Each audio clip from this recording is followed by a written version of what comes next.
Hello everyone, welcome to my new blog. তো আজকে আমরা চলে গিয়েছিলাম মোহাম্মদপুরে কোথায় চলে এসেছি বলুন তো? হ্যাঁ, আমরা চলে এসেছি শওকত তেহারি হাউসে। এখানের তেহারি আর আমাদের খুবই পছন্দ।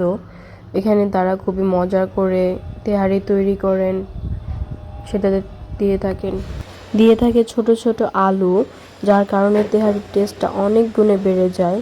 তো এই যে তেহারিতে আমরা আলু সহ পেয়ে গেলাম তেহারিটা। তো আমরা দুজনে 2 প্লেট নিয়েছিলাম।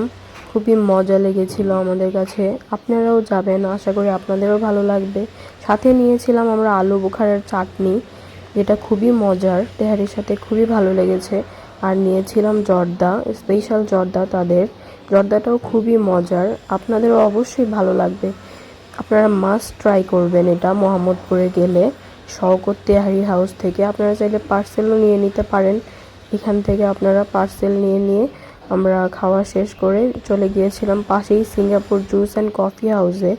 ওখান থেকে আমরা নিয়েছিলাম একটা জামের জুস। তো জুসটা খুবই রিফ্রেশিং ছিল। তো এই তো আজকের ব্লগ।